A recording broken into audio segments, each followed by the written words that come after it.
What's up, fight fans? Gordie Tamayo Steve Gallegos with TheTitleFight.com. We want to touch base on a couple of bouts that are coming up and one that just kicked off last weekend that's been building a lot of buzz, been getting a lot of airtime here recently in the last couple of days. We're talking about Canelo versus Kirkland.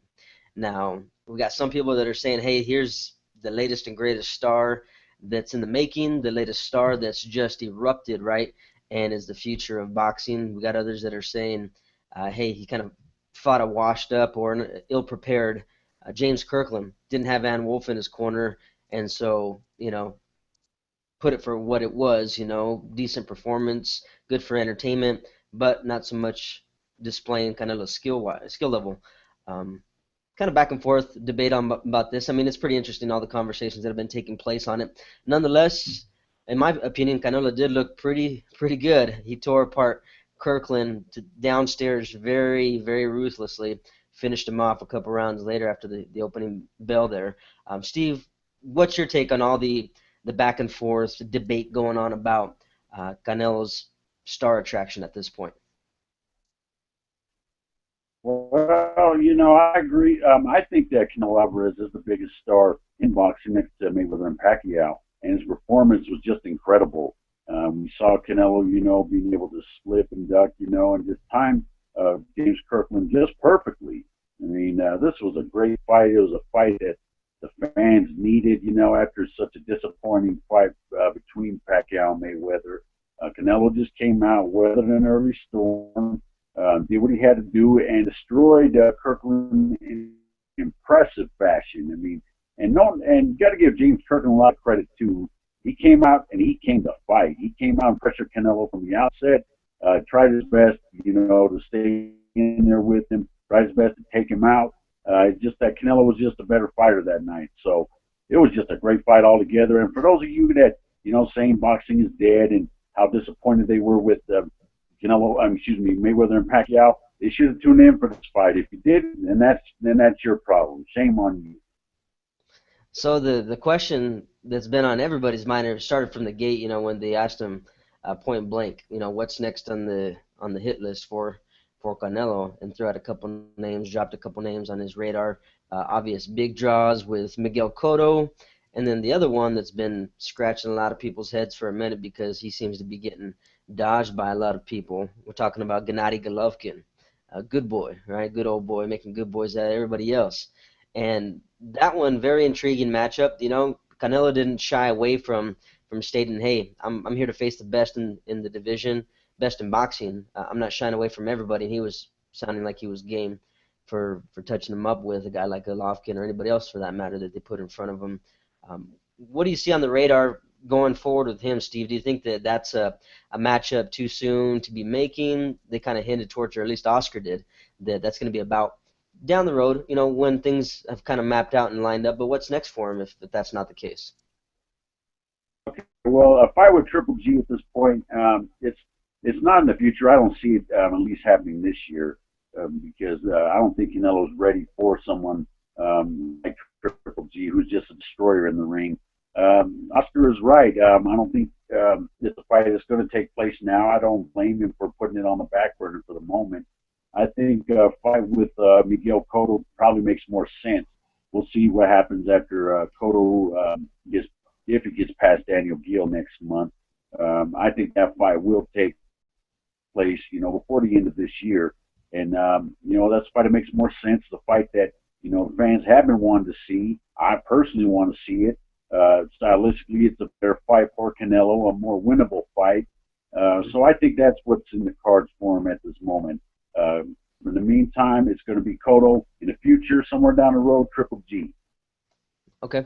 So let's talk about the perception of many boxing enthusiasts. We got some professionals in the game that were totally ecstatic with this type of performance here. Was it, hey, they were just getting something way better than Mayweather Pacquiao, and so they're, chomping at the bit for redemption? Or, I mean, did we legitimately see star here with Canelo's performance? What's your take? I see we have the makings of potential star. I know Kirkland may have been tailor-made for him, but the way he handled business was incredible. Canelo is a very underrated boxer. His boxing skills have gotten better over the years. He's good at slipping, ducking, dodging. He's got skill and he's got pop. He's a great puncher, a good boxer puncher. The loss against Mayweather did not have any negative effect on him whatsoever. He's just going out there and fighting the best. He went out there and fought Erslan Lara, a very dangerous opponent, a fight that I didn't think he had any chance of winning, and he went out there and took it to him and won that fight. He went up against James Kirkland, a blood and guts warrior that took to him, and he took him out like no one else has, you know. So I think it's a potential superstar. He's got everything. He's got the potential. He's got personality, looks, you know, power. He's got it all. So next, he is the next golden boy. He's going to take over once Pacquiao and Mayweather right off in the sunset. Yeah, I think that's kind of what everybody else is thinking too. That was somewhat pleased with that performance and not so critical of it. They can see that he's coming along. He's young, you know. He's got that draw power already. He's got that Canelo power, you know. He's already building a huge buzz with fans across the United States and down in Mexico with what he's bringing to the table here. Doesn't duck or dodge anybody, and whoever they put in front of him, whether you want to say it's overmatched or not, he's putting on some entertaining bouts. So I think it's some good stuff. Moving on, we got a recently announced card coming up for June 6th with Robert Guerrero coming back after a defeat. Not so much, I wouldn't say it was a disappointing defeat. You know, Robert always shows up and puts on a good performance for the fans, and he's coming back really quick, bouncing back against Aaron Martinez. You know, from what's being announced anyways, we got the potential for a quadruple header. Hopefully the whole thing's televised. Another one of the premier boxing champions bouts. We got Chris Arreola that's going to be featured on it. We got Alfredo Angulo. We got Jesus Cuellar. And we got Vic Darchinyan. Those two are going to be facing off with each other. So what's your take on this card, Steve? I mean, is it a decent card that PBC's putting together here? And you think we're going to get what we're looking for? Absolutely. You know, it's a great card from top to bottom. I think, you know, the best fight that's going to be on that card, honestly, is going to be Cuellar versus Darchinyan. Right. These are two fighters that love to come forward, love to brawl, love to mix it up. So I think that's an interesting battle for a co-feature. Of course, Robert Guerrero and Aaron Martinez is going to be a great scrap as well. You know, Aaron Martinez, you know, very underrated fighter, and I think him and Guerrero match up very well. So we got a decent scrap in the main event. And of course, you know, if we get to see Chris Arreola and Alfredo Angulo in action, that's just an extra treat for fans, because both fighters, even though they may not be what they once were, you know, they still bring excitement anytime they step into the ring. So, and to be on NBC in prime time, you couldn't ask for anything better than that. Right. Yeah, why not? Yeah, hopefully that one lives up to what we're looking for too. So good bout there. A lot of good stuff coming down the pipe here. Obviously, we got this weekend coming up with Golovkin and Monroe. I guess the consensus between most people is that Golovkin's going to do to Monroe what Canelo did to Kirkland. Do you think that's going to be the case, or do you think Monroe has more up his sleeve than people are giving him credit for?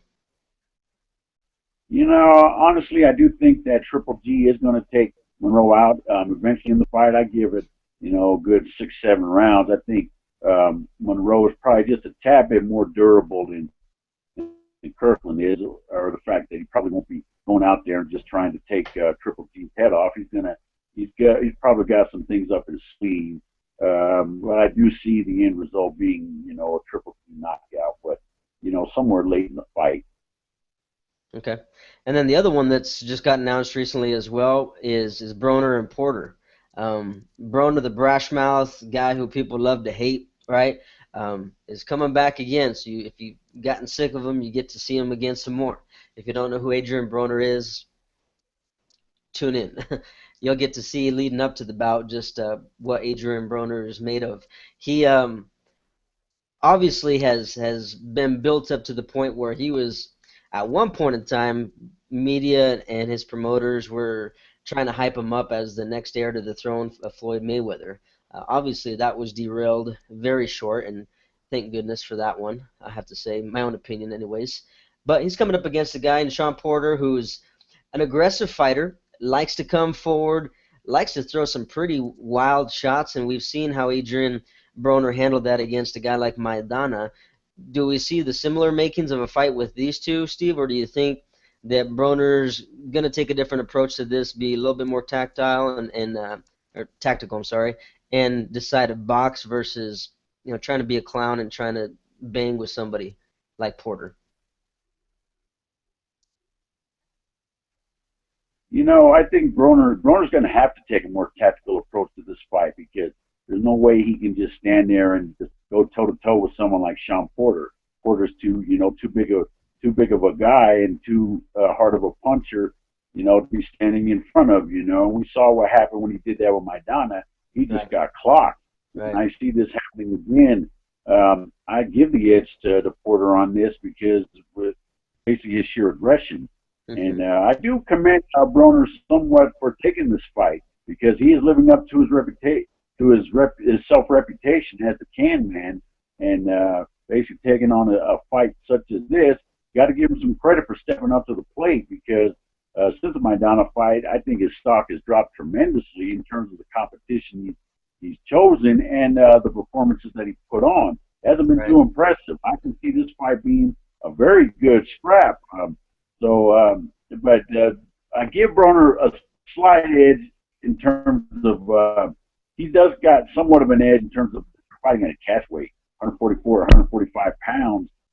Porter started his career as a junior middleweight, so for him to come that far, that could drain him fairly well, and that could affect on the fight. But we'll have to see what happens inside the ring. That's why they fight the fight. But if you ask me who I'm picking, I'm going with Porter on this one. Yeah, I got to agree with you on this one too. I think Broner, although entertaining at times to watch, you're right. His stock has dropped tremendously, and obvious holes in his defense there. Whether or not he's been able to correct those in such a short window, not too likely. Either way, I think this is going to be a pretty entertaining fight for as long as it lasts. So I'm looking forward to that one. Honestly, we'll see who they stack that card with as well. Time, so yeah, everybody wins. Right. Yeah, exactly. Putting it on prime time too, so can't beat that. Can't argue with that. Good stuff. Well, that's it for today. Thanks for tuning in, everybody. Again, Gordie Tamayo and Steve Gallegos over there with TheTitleFight.com. Signing off until next time. Keep posted with us. Appreciate it.